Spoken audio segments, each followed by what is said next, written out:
Paf. Ouais, donc, mes conseils, un de mes premiers conseils, c'est de se mettre par terre et dessiner assis. De mon expérience, j'étais plus créative lorsque j'étais assise. Donc, conseil pour ceux, je voyais que tout le monde était debout. Et donc, je ne sais pas comment vous avez essayé de s'asseoir par terre, pas sur une chaise. Par terre, ouais, carrément par terre. Donc, c'est un de mes conseils.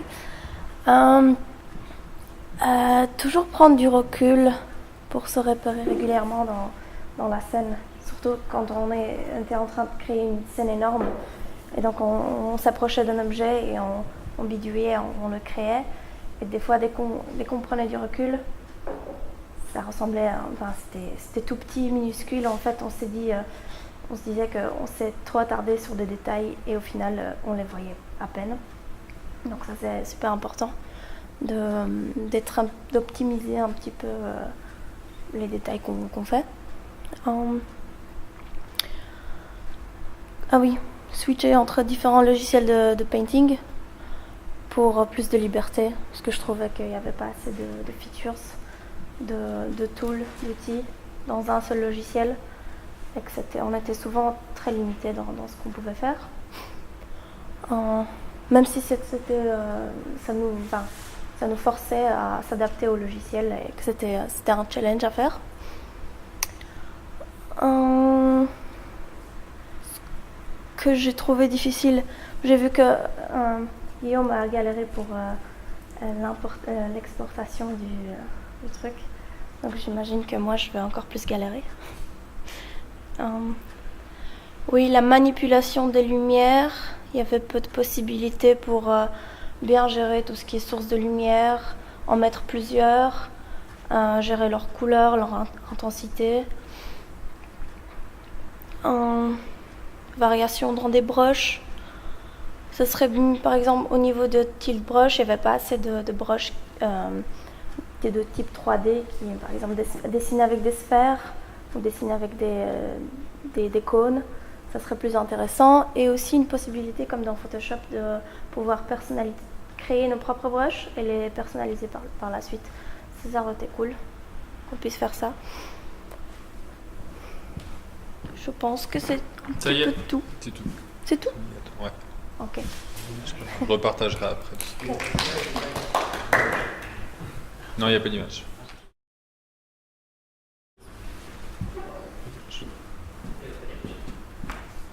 J'étais grugé. Alors, au niveau des choses qui ont été un peu difficiles pour moi, c'était, comme tu disais, dans Tilt Brush, le manque d'outils, notamment les layers, pour pouvoir prendre le temps de concevoir son idée, la peaufiner au-dessus, puis pouvoir enlever les couches inférieures, ça aurait été vraiment bien. À défaut, j'ai quand même, là c'est un conseil qui rejoint un peu cette difficulté, c'est de penser le dessin en 3 dimensions, juste en line, et le recouvrir, et puis seulement venir le nettoyer à l'intérieur, vu qu'on peut zoomer, dézoomer comme on veut. Une autre difficulté, c'était de penser que j'ai vu plein d'artistes sur internet qui étaient capables de travailler sur le logiciel Medium, donc qui permet de sculpter en 3 dimensions. La sculpture a l'air assez évidente, j'ai un petit peu manipulé, ça va. Bon, il faut pratiquer évidemment. Et après, ils exportent ça dans des moteurs de rendu type Marmoset et des logiciels de texture comme Substance Painter. Moi, j'ai jamais touché à ça vu que je fais pas du tout de 3D, et j'ai eu envie de tester en me disant oh, bah oui, ça a l'air facile. Du coup, j'ai tout installé ici 1 heure avant la présentation. Évidemment, ça a été un échec, mais ça me permet de me dire ok, c'est facile d'exporter, c'est facile d'importer. Après, il faut juste connaître les logiciels, et à mon avis, il y a moyen d'avoir des bons rendus pour faire du concept art, etc. Autre difficulté, ça a été de dormir par terre. Ça, c'était vraiment très compliqué. C'était assez froid, mais heureusement on m'a laissé le hamac un peu plus tard dans la nuit, donc ça c'était cool. Et je crois que j'avais un autre conseil. Ouais, concevoir son idée sur papier. Ça facilite d'avoir au moins une vue d'ensemble de ce qu'on a envie de faire, et pas besoin que ce soit compliqué, mais juste de focaliser son idée et puis sur quoi on va s'attarder, quoi. Voilà.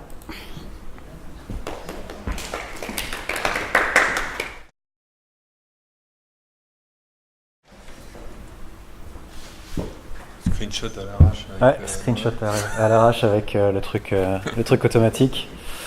Ouais, bah, j'espérais pouvoir vous montrer une vue 3D de mon machin.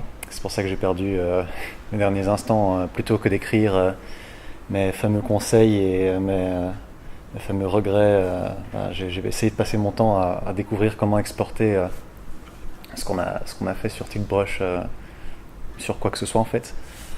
Je trouve, donc forcément, mes conseils, mes regrets englobent absolument tous ceux de Patricia.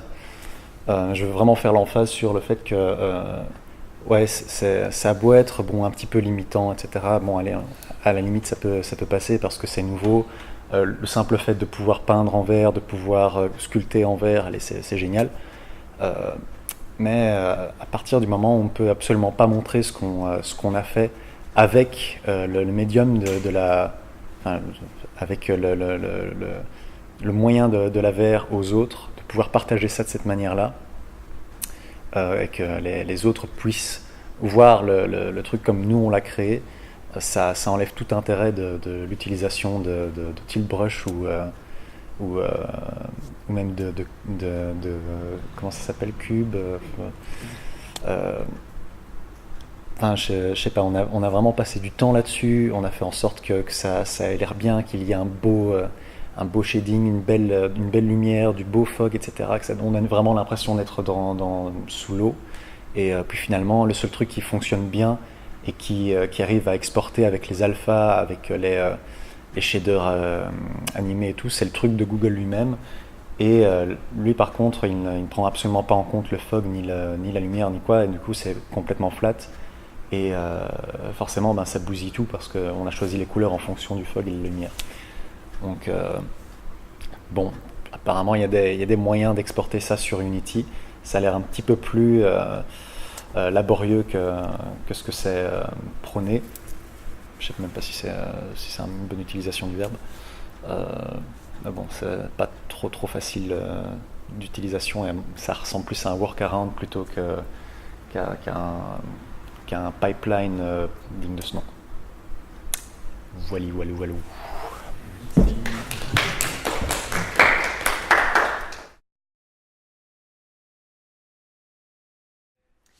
Donc l'image, où est-ce que j'en suis? En fait, hier, comme j'avais expliqué, j'avais déjà réussi à modéliser, déjà réussi à faire le point cloud, donc c'est-à-dire ces deux images ici. Et en fait, je me suis un peu perdu parce qu'en fait, j'ai essayé de mettre le modèle 3D comme je voulais dans le bloc pour essayer de créer un low poly du Nerf Gun. Pas de chance pour moi, en fait, j'ai appris que Blocks n'apporte que des images, pas des modèles 3D, donc c'est un de mes points négatifs. Parce que voilà, pour moi c'est important de pouvoir apporter un mesh 3D pour pouvoir le décalquer et faire mon low poly dessus, quoi. Donc pas grave, je me suis essayé à l'art abstrait. Je me suis fait un petit canard en plastique. Puis je me suis dit que j'allais quand même prendre mon talent d'artiste et essayer de faire quand même quelque chose. Donc j'ai essayé de faire une petite balle, un Nerf Gun. Et c'est là que j'ai appris en fait qu'il existait quelque chose qui s'appelle Gravity Sketch. Et donc ça, je vous conseille de l'utiliser. Ça a des points positifs. C'est essayez Gravity Sketch. C'est génial. En gros, c'est un truc qui vous permet de faire des modèles 3D comme là il y a en bas. Sauf que ça prend énormément de temps. Donc faites gaffe à ça. Ça prend plein de temps. J'ai pas eu le temps de finir le Nerf. Mais c'est vraiment, vous pouvez faire des formes en moins de 2 secondes, de la poterie en littéralement 10 secondes. Vous voulez faire un pot de vase que vous imprimez en 3D, c'est fait, c'est magique, c'est génial. Et donc voilà, des trucs qu'on a fait aussi, c'est le soir avec Raphaël. On est allé se cacher à 2-3 heures du matin dans des zones sombres et on a fait en fait du light painting. Qu'on a utilisé des différentes lumières qu'on a utilisées et on a mis une caméra Theta dans le noir sur plus ou moins 20 secondes de capture de lumière. Et avec les LED, on a dessiné, on a fait plein de dessins différents, dont des un peu vulgaires aussi, mais, mais on s'est bien amusé en gros. Et je vous conseille vraiment de tester ça, c'est assez marrant. Vous en prenez une Theta, vous la mettez au milieu et vous faites la capture de lumière. Ouais, un conseil que je donne peut-être, c'est d'utiliser MeshLab, de prendre le temps de regarder comment ça fonctionne. Donc MeshLab, c'est un outil que vous installez sur votre ordinateur et que vous ayez un nuage de points ou un modèle avec plein de vertex dans tous les sens. En fait, MeshLab va vous permettre de sélectionner ceux que vous voulez supprimer et de réduire le nombre de points de ceux que vous gardez. Et donc de réussir à avoir ce genre de mesh 3D du fusil que vous allez pouvoir exporter et ensuite utiliser plus concrètement. J'ai pas été jusqu'au bout parce que voilà, c'est un outil très complexe, mais je l'ai utilisé un tout petit peu, il a l'air vraiment sympa quoi. Hormis le fait de ne pas pouvoir apporter de mesh dans Blocks, l'autre point négatif c'était il y a un super beau plugin sur Unity qui permet en fait de mapper toutes les clés en gros, quand on fait un jeu vidéo, on aime bien qu'on dise avancer au lieu de dire toucher la touche du clavier X ou toucher la touche de la manette X. Et je me suis aperçu qu'avec le Vive et l'Oculus, on ne peut pas les lier. Donc en fait, j'ai commencé à faire un jeu où j'ai mis ReWired et puis je me suis aperçu que je ne pouvais pas lier ReWired à Oculus sans perdre quelques heures de bidouillage et de hackage. Donc ça m'a fait perdre un peu de temps, mon truc aussi. C'était pas de l'artiste, mais... Et donc voilà, ReWired ne fonctionne pas avec Oculus. Et donc voilà. Je ne sais pas s'il y a plus de points négatifs ou positifs, mais c'était mon speech. Et voilà, bon dessin à tous.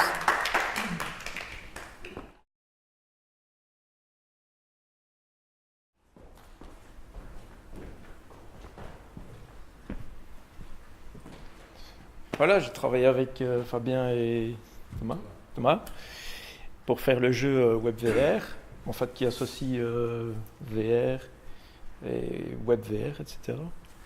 Et donc j'étais responsable de créer tous les assets et j'ai utilisé Google Blocks pour le faire. Je ne connaissais pas du tout, donc c'est un apprentissage.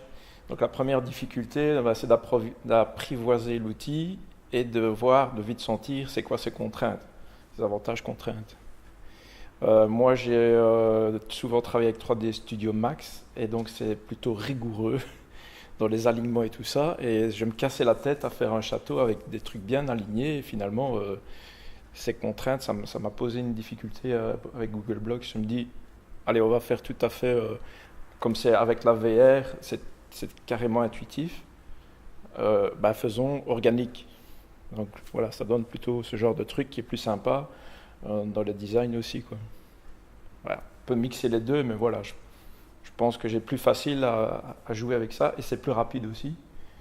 Sur le château, j'ai peut-être perdu 1 heure ou 2 à faire des détails et alors je dois plus penser à l'équipe qui a besoin de l'asset pour continuer à travailler. Donc voilà, c'est d'aller dans le compromis, quelque chose qui est bien léché mais en même temps suffisamment rapide pour que les autres travaillent. Une autre contrainte, oui, c'est que de travailler avec le casque, toi tu es peut-être plus facile assis, moi je suis toujours debout. Je ne sais pas si c'est un effet, mais j'avais un peu mal à la tête après un certain temps, donc il fallait que j'enlève ce casque et que je fasse autre chose, genre discuter avec l'équipe de où on en est, de la suite, etc., quoi. Je suis un peu le même conseil que toi pour dessiner, construire.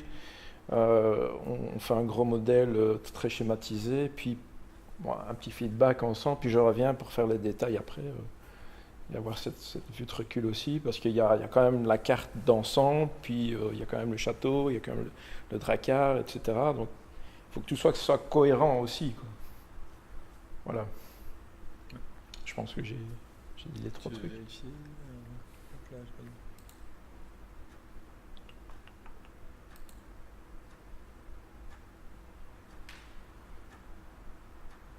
Ouais, c'est un rigueur, ça s'imposer 30 minutes.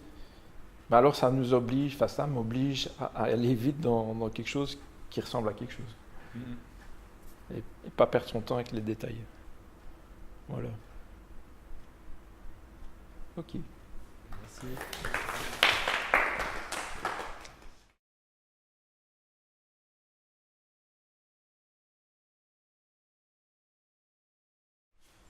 C'est moi. C'est moi. On continue sur le même projet où l'idée c'était d'intégrer donc le dracard que vous venez de voir avant d'aimer, la mèche plus grande avec le reste du monde. Il y a des petits effets qu'on a enlevés, genre un peu le fog aussi qui permettait d'avoir genre paf, tu vois le reste du monde, quoi. C'est du tower defense. Moi, je sais pas si on l'a vu, c'est un tower defense. C'était basé sur cette idée-là d'avoir un jeu qui marche en collaboratif et peu importe qu'on ait un Vive, un ordi, un tablette ou un cardboard, quoi. Donc on est basé sur cette petite tourelle, par exemple, ici, en quart de tour. La plus grosse. Donc voilà, ça veut ça. Évidemment, l'idiot qui a insisté pour qu'on ait des images et pas des trucs animés et tout, vous voyez pas ce que ça donne. Voilà, c'est comme ça, donc ça c'était une difficulté évidemment. C'est aussi ce que tu disais, le fait de passer vachement de temps à bosser sur un objet ou sur une expérience et après l'aplatir, ça n'a juste pas de sens, quoi.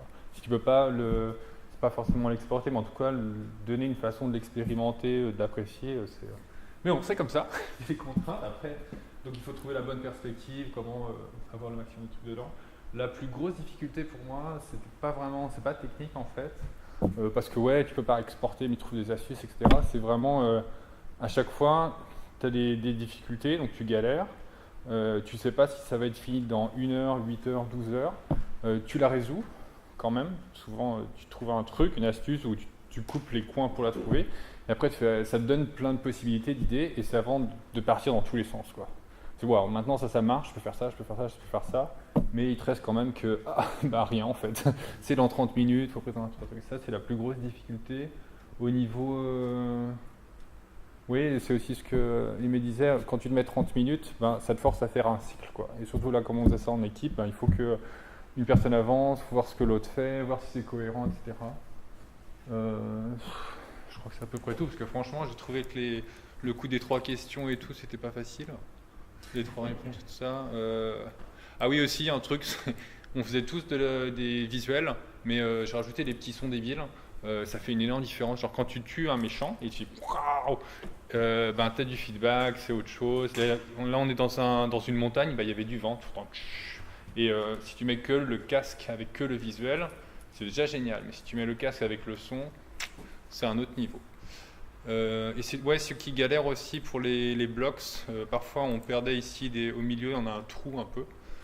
Si vous importez dans Blender et vous réexportez, genre en GLTF ou même en OBJ, il y a des façons de combler les trous.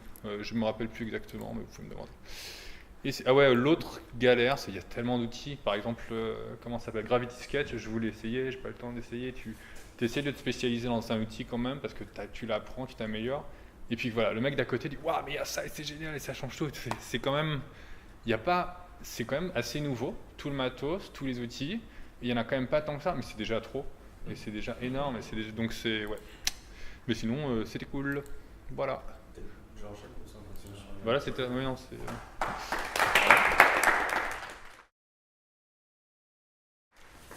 Donc voilà, toujours sur le même projet, une vue un peu plus intérieure. Donc moi j'ai fait de l'extraterrestre, je suis je pense le seul qui n'a pas touché un seul truc de peinture de tout le week-end.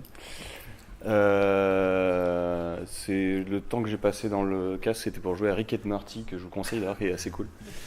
Donc du coup moi je me suis cassé le cul plus sur la partie réseau en fait, parce que l'idée du jeu quand même de base c'est de pouvoir jouer à plusieurs. Et on bosse sur la techno qui est web et qui est très récente. Et là où il n'y a pas grand monde qui a bossé dessus, il y a quelques librairies, donc tu essaies d'utiliser des librairies. Et moi, je me suis cassé la tête à essayer de faire fonctionner quelque chose, jusqu'à aller taper le gars qui a fait la librairie pour lui dire attends, j'arrive pas à faire ça, comment il faut faire? Il fait ouais, c'est normal, ça on peut pas. Donc voilà, des fois, il y a des trucs qui marchent pas et c'est pas forcément votre faute, c'est juste que les trucs sont mal foutus. Donc ça, c'est un truc à apprendre, c'est pas forcément qu'on est mauvais, c'est des fois les choses sont pas faites comme elles devraient être. Donc être capable de pas trop perdre de temps là-dessus. Donc au final, j'ai quand même réussi à faire ce que je voulais. Donc on a là, on voit le point de vue en fait de chacun des 2 joueurs, donc qui se mettent dans la scène et qui peuvent tirer sur les petits vikings qui passent. Ça, c'est assez cool. Voilà. Après, c'est aussi sur le projet. Le sentiment, c'est un peu genre tout ce qu'on peut faire, et on va faire beaucoup de choses parce que le projet, nous, on continue encore pendant 2 mois là. Mais c'est faire quelque chose, puis après faire mieux. Enfin, c'est toujours le truc, c'est on veut faire plein de choses et à la fin on ne le fait pas. Et donc du coup, c'est faire les choses au fur et à mesure et pas trop se prendre la tête sur tout ce qu'on pourrait faire. Déjà faire un truc et c'est déjà bien. Voilà, c'est le conseil que je donne. Et puis voilà. Et je te change, je rends la main.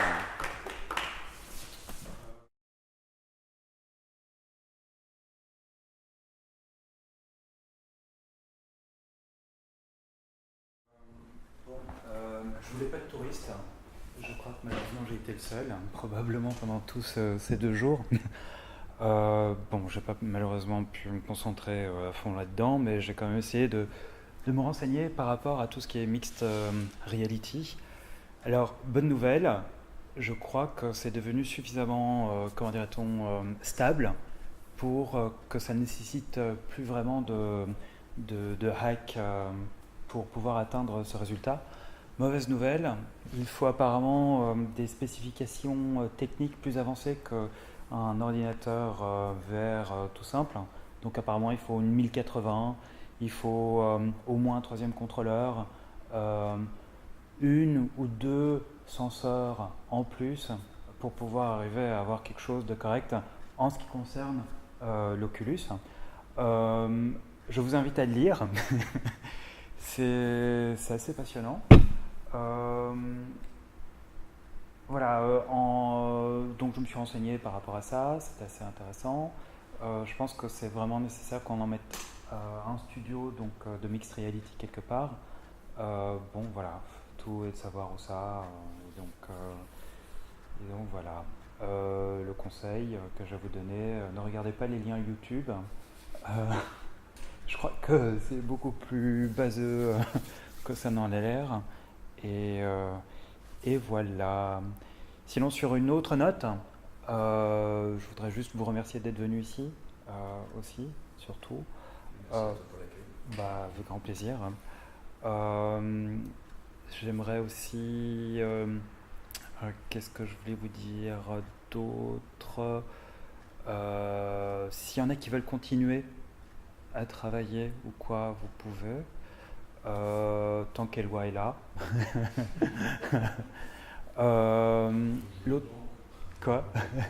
L'autre point, c'est si vous le désirez, je vous propose, si vous voulez peaufiner votre travail, de faire peut-être un événement plus open ici sur Digitizer pour démontrer le travail à d'autres personnes, parce qu'il y a eu pas mal de gens qui étaient assez frustrés de ne pas pouvoir venir jeter un coucou, mais ça a été une décision avec Fabien et on était vraiment de corps par rapport à ça pour refuser le moindre petit élément qui pourrait vous détourner de l'attention par rapport au Nerf Gun tout en bas. Donc ça c'est une proposition. Et l'autre proposition, si vous êtes toujours intéressé donc, par rapport à cette VR Art Fair qui va se passer à Berne en novembre, faites-moi signe et je vous mettrai directement en contact avec l'organisateur. Et voilà. Okay. Ah oui, et troisièmement, n'hésitez pas à communiquer sur Digitizer, tout le truc. On a pas mal d'ambition par rapport à Digitizer. On aimerait garder ce côté communauté à fond. Que par exemple l'organisation de jam ou d'hackathon puisse se faire le plus facilement possible, sans trop se casser la tête, qu'on puisse faire ça entre nous, entre vous, sans qu'il y ait pour autant tous des éléments perturbateurs qui puissent vous détourner, qui puissent vous détourner de votre travail et de votre qualité. Ça c'est les choses qu'on veut vraiment faire. On a quand même un objectif de mettre en place un accélérateur VR dans les 6 mois à venir. Je crois que ça peut être positif pour tout le monde, pour la VR en général. Et voilà. Et puis après ça, je laisserai peut-être le dernier mot à Fabien. Ouais. Et alors après, juste pour dire, dès que Fabien a terminé, commençons à ranger. Voilà.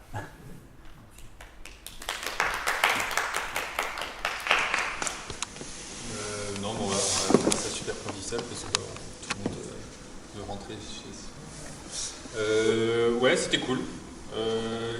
Franchement, j'imagine que tout le monde est un peu frustré parce que on avait prévu de faire ça et puis on a pu faire que ça. Mais c'était un peu, je pense, la conclusion aussi de la jam de Jean-Pierre. C'est une fois de plus, c'est une étape, quoi. C'est une étape. C'était le but de vous casser les pieds avec les 3 questions, les 3 machins. C'est comme ça, dans une semaine, un mois, etc. C'est des outils pour avancer. C'est aussi, j'espère, des contacts, quoi. Je peux vous renvoyer tous les emails de machin. On essaie de diffuser tout ça pour continuer d'apprendre. Et ouais. Donc, c'était cool. Je sais pas trop.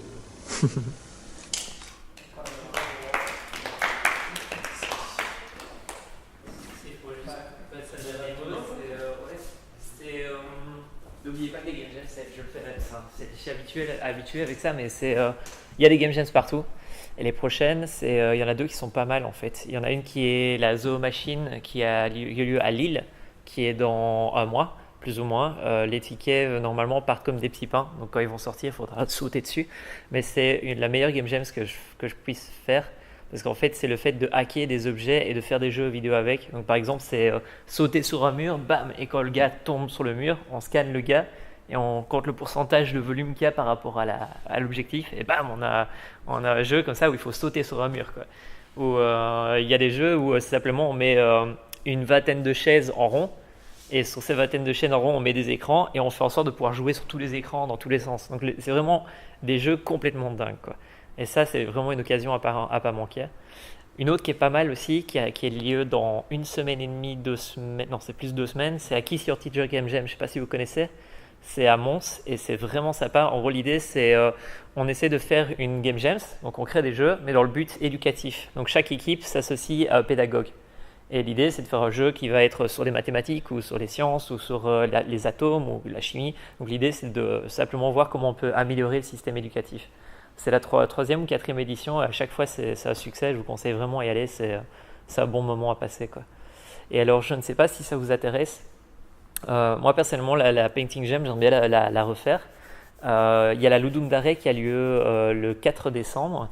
Et ce que je proposais, c'était de voir, est-ce que ça vous tente de faire la Ludum Dare comme Game Jams, mais avec la thématique en plus d'utiliser le painting comme source du jeu, quoi. Moi en tout cas je ferai la Ludum Dare avec cette thématique là et je serai sûrement à Digitizer ou ailleurs en fonction des horaires, mais si on peut le faire à Digitizer ça peut être cool. Et donc voilà, si ça vous intéresse, faites-moi signe. En fait c'est 72 heures, donc c'est super chaud parce qu'en fait c'est 3 jours, mais ça permet d'avoir des jeux un peu plus peaufinés. L'idée c'est que c'est un peu chaud niveau horaire parce que ça commence le samedi matin à 3h du matin, parce qu'en fait ça commence en Amérique. C'est partout dans le monde, c'est des milliers de développeurs qui font des jeux. Et alors la thématique est donnée à ce moment-là. Et alors on a 3 jours pour faire un jeu, ce qui nous amène au mardi matin, à 3h du matin. Donc ouais, on a 3 jours pour faire un jeu. Je vous conseille de dormir dans cette Game Jams là. 72 heures sans dormir, c'est pas sain. C'est vers le 4 décembre, je crois que c'est du 1er au 4 décembre, mais je suis plus sûr. La date est tombée il n'y a pas longtemps, j'ai pas été regardé. Mais je l'ai vu passer, je crois que c'est du 1er au 4. Quelque chose dans ce genre-là. C'est un week-end. Ouais, je propose, j'enverrai sûrement un message à Fabien qui vous l'enverra, vu qu'il a toutes les adresses des gens de la painting. Ouais, tu as aussi les adresses. Enfin, on verra bien, quoi. Mais si ça vous intéresse, on peut en parler, quoi. Puisque avec toi et toi Thomas, on a fait un jeu, puisqu'on peut quand même y tourner, etc., on peut perdre. En un peu plus de 24 heures, clairement c'est un outil qui marche. Enfin, utiliser Blocks, Tilbrush, etc. pour faire les assets, pour faire un jeu. Largement, quoi. Et d'ailleurs c'est ce que les gens essayent de faire partout sur le web, quoi. Donc c'est un bon sujet, quoi. D'exporter ces assets là dans le jeu, c'est un challenge, hein, parce que ce soit Medium ou que ce soit Tilebrush ou je crois que c'est aussi le cas pour Gravity Sketch, la majorité des assets sont extrêmement lourds en triangle. Et donc en fait, vous avez un challenge de réduction des triangles pour pouvoir faire en sorte que le jeu tourne, que ce soit pour le web, particulièrement pour le web parce qu'il faut les performances, particulièrement pour le mobile si vous voulez faire ça aussi. Et quand vous êtes sur une grosse tour, effectivement, vous avez moins ce challenge-là, mais n'oubliez pas qu'il est quand même présent. Donc c'est un challenge en plus du dessin, c'est de savoir optimiser les assets que vous allez dessiner pour pouvoir le créer pour le jeu. Mais si vous y arrivez, votre asset prend vie. C'est plus juste un asset que vous affichez, c'est un asset qui prend vie dans un jeu et dans une histoire, quoi. Et ça, c'est beau, je trouve. Mais bon. Voilà.